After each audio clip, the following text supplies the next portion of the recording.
Why the central midfield tactical battle was the key in this game, why did Ten Hag switch to his alternative 3-1-6 possession shape, and what is it that Marcus Rashford has that neither Garnacho or Antony have at this stage in their development. But before I go any further, let me tell you why you should consider downloading the OneFootball app, because it's become my all-in-one place for keeping up to date with the latest football news, whilst also being able to follow Manchester United specifically, giving me access to all the latest news, videos and articles. It's also the best place to keep up to date with any live football, as during the World Cup they had a live ticker for any updates on the match, confirmation for the lineups as well as a rating for each player, and also all the team stats you need as well to get a better in-depth view of how the game played out rather than just the goals scored. So if you want to support the channel and think you'd also be interested in looking at the OneFootball app, I'll leave it linked in the description and comments below. So in the first 10 minutes of the match, we did see both sides have prolonged spells of possession, and when Wolves had the ball in their build-up phase, we did see United press in their usual narrow 4-2-3-1 shape, with Antony and Garnacho pushing very high and narrow either side of Anthony Martial. And so as we've seen in previous games, this meant that when the keeper had the ball or one of the two centre-backs,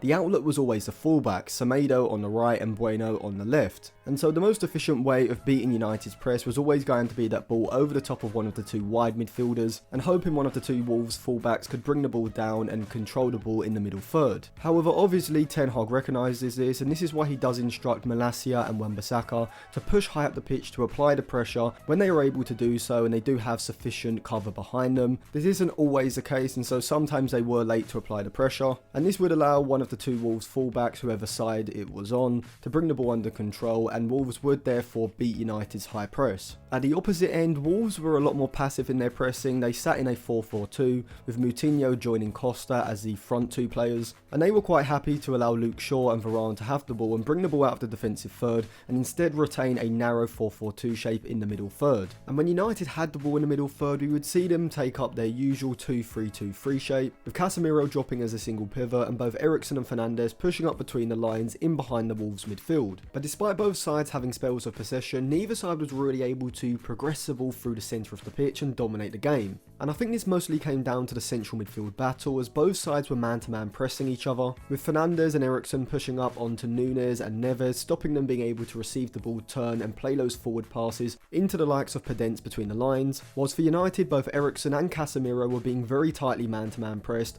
by either Nunes, Neves or Moutinho, whoever found themselves in those central positions. And so the first half was a very equal, scrappy game, with the major chances coming when there was a turnover and the offensive side was able to transition the attack quickly. And we saw this when Wolves were able to win the ball high up, with Malacia's stray pass into Casemiro, leading to Podence working the ball into Costa inside of the box, and his ball back across into Moutinho's path was well read by Aaron Wan-Bissaka, who put in a perfectly timed challenge to stop the shot coming off. But United's best chance of the first half actually came from a well worked move, and it came from Martial's deeper movement. Bruno Fernandes was able to turn on the ball inside his own half and plays a pass into Martial's feet, and because of his deeper movement he's dragged one of the centre backs out of the back line. Eriksen makes a forward run ahead of him and he's able to burst into that space. And when Eriksen gets into this prime passing position, you can see Garnacho's read the situation very well, and he's making that diagonal run that we see Marcus Rashford make from out to in between the fullback and the centre back. Now usually for United we see Christian Eriksen being the player to make that pass from deep into the forward,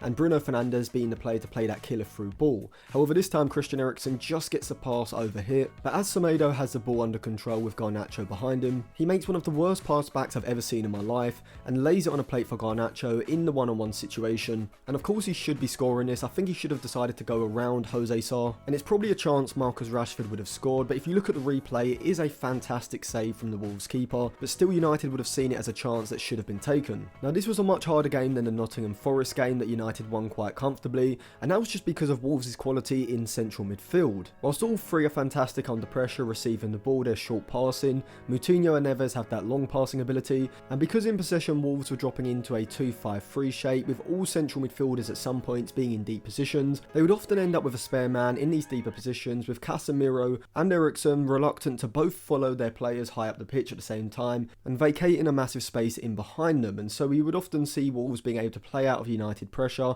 and sustain possession in the middle third. But despite Neves and Moutinho being renowned for their passing ability, I thought it was Nunes' ball carrying ability which really made the difference for Wolves, particularly especially in the first half. There was a number of times where he was able to evade pressure in his own half and drive the ball up the pitch through the centre of the field, and it's this ball carrying ability which is something that United could really do with, so Núñez is definitely a player I would keep an eye on. Now, as I said before, United were struggling to control the game in the centre of the pitch, and that was because both Casemiro and Eriksen were being closely man-to-man pressed. So midway through the first half, we saw Ten Hag deviate away from that 2-3-2-3 shape in possession, instructing both Malacia and Aaron Wan-Bissaka to push further forward into central positions, and Eriksen to drop deeper into a wider position, which gave United a 3-1-6 shape at times. And this is a system we have seen Ten Hag flirt with, and I do have a video coming out very soon. It may already be out. If it is, I'll leave it linked in the description below. If not, subscribe to the channel and click the bell so you do get notified when that comes out. But the tactical theory behind this move to the 3-1-6 away from the 2-3-2-3 is that it puts Wolves' central midfield in a dilemma, particularly Ruben Neves.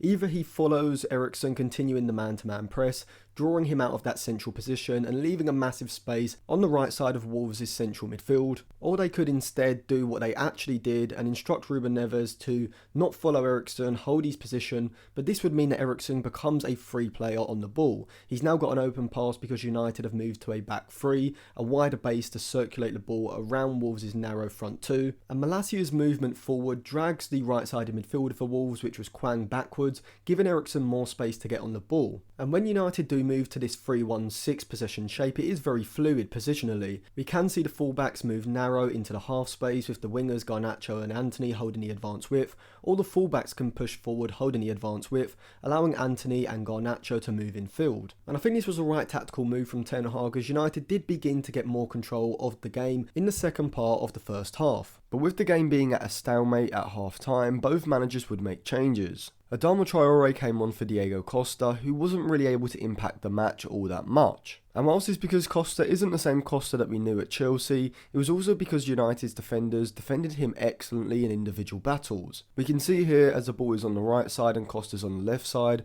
that he looks to make a diagonal run in between Aaron Wan-Bissaka and Varane, but Wan-Bissaka tracks him diligently, stopping Costa being able to break in behind the United back line. But I thought Luke Shaw was also fantastic in the individual battles against Diego Costa. We can see here as Nelson Semedo clears the ball upfield down the right side, that Luke Shaw and Diego Costa are in a battle for that loose ball, but Luke Shaw does excellently, getting his body in between Costa and the ball and coming out of the duel in possession. So Lopetegui, seeing that Costa wasn't really able to get in the game, brought him off and brought on Adama Traore, and almost immediately it seemed to be like an inspired substitution, as Adama Traore was able to progress the ball up the pitch into the final third just with his ball carrying alone on the right side. And this was the main reason why Wolves began to gain the upper hand within the first 10 to 15 minutes of the second half. But like Lopetegui, Ten Hag also made a change at half time. He brought off Garnacho and brought on Marcus Rashford, and this ultimately proved to be the difference in this match. And I think this is just a distinction between a top quality player and a young player who's still finding his feet in the first team. A great example was in the first half here as Martial releases Garnacho down the left side, and Garnacho is able to push Semedo back into the box, creating a 1v1 situation. But despite getting into this position, Garnacho doesn't have the ability to beat Semedo or release a shot, and it's these types of situations which I think really distinguishes someone like Marcus Rashford to a young player like Garnacho. And with the winning goal, we really did see the quality and difference between the two. Rashford's winning goal would come around the 75th minute, and up until this point in the second half, it really became quite a scrappy game, with neither side really able to assert their dominance on the ball. Ten Hag would withdraw Christian Eriksen, bringing on Fred, and I think this was to add energy to the centre of midfield, giving United that added competitiveness and winning those 50-50 duels in the centre of the pitch. But let's analyse Marcus Rashford's winning goal. So you can see here he receives the ball on the left side, and by this point Wolves have already dropped into a back five, and so it's Johnny who's moved out to confront Rashford, but Rashford does something that I think neither Garnacho or Antony would have done in this situation, and I will come on to both of them after this goal. But what Rashford does is he moves in field, recognises that the space is between Johnny and Nathan Collins in behind Adama Traore, and so plays an exquisite 1-2 with Bruno Fernandes. And from this congested position inside of the box, it's all about Rashford's composure and technical ability to shift the ball, get the shooting opportunity, and powerfully smashes the ball under Jose Sá to give United the lead. And Rashford could have even had a second when Wan-Bissaka picked the ball up on the right side, and to be fair to the former Crystal Palace man, I have been very critical critical of him in the past in terms of his in-possession play. But in this game, I do think Wan-Bissaka looked much improved from the previous version of Wan-Bissaka that we saw prior to Erik ten Hag. And in this move, he's able to find the pass into Marcus Rashford inside of the box. And Rashford shows his upper body strength to get the wrong side of Collins, muscle him out of the way, and the ricochet takes the ball into the net. And but for the fact that it came off Rashford's hand, Rashford and United would have a second goal in this game. And so despite the tactical battle between Lopetegui and Ten Hag being quite even in the first half, and pretty much throughout the whole game as well, it did come down to individual quality. I think Alejandro Garnacho will be quite disappointed in his performance. I don't think he played terribly, but he definitely would feel he should have scored that one-on-one chance that Semedo set him up with in the first half. And at this stage in his development, I don't think he has the composure or decision-making ability around the box that someone like Marcus Rashford is showing to such a high level. But Garnacho is still raw, so this is definitely something that you would expect. I think Antony on the opposite side does have a similar issue, which is his inconsistency, not just from game to game and week to week, but also throughout different phases of the game as well. I thought there were a number of times, particularly in the first half, where he needlessly gave away the ball, or just isn't showing the decisiveness in his play that someone like Rashford is having, and that's why we're seeing Rashford have a massive impact, and players like Garnacho and Antony struggling to really find their feet in the game. But to be fair to the Brazilian, he does show his ability in spurts. One of United's best moves in the whole game actually came in the first half, so it started with Luke Shaw switching the play from deep in his own half, all the way out to Antony on the right side. And as you can see here, Bruno Fernandes ahead of him makes that underlapping run between the fullback and centre-back, and Antony plays a pass with the outside of his boot, which is timed and weighted perfectly, allowing Bruno Fernandes to play the ball into Martial's path. And but for a last-ditch tackle by Nathan Collins, United probably could have scored one of the best goals they've scored all season. But this was just an example of what I'm talking about. Antony does often go missing throughout large parts of the games, but he can pop up with bits of magic like this. But it is that consistency throughout the whole game and making a difference in big moments like what Marcus Rashford's doing, which is what Antony really needs to start implementing in his game. So overall, this was a tough tactical battle for Ten Hag and Manchester United, but it was Marcus Rashford who stepped up and made a difference. And it does look like he's on the path to really fulfilling his potential and becoming a world-class player. So thank you for watching. If you enjoyed that video, subscribe to the channel, click the bell, give the video a like, check the description for more videos as well, and put your thoughts in the comments section as well.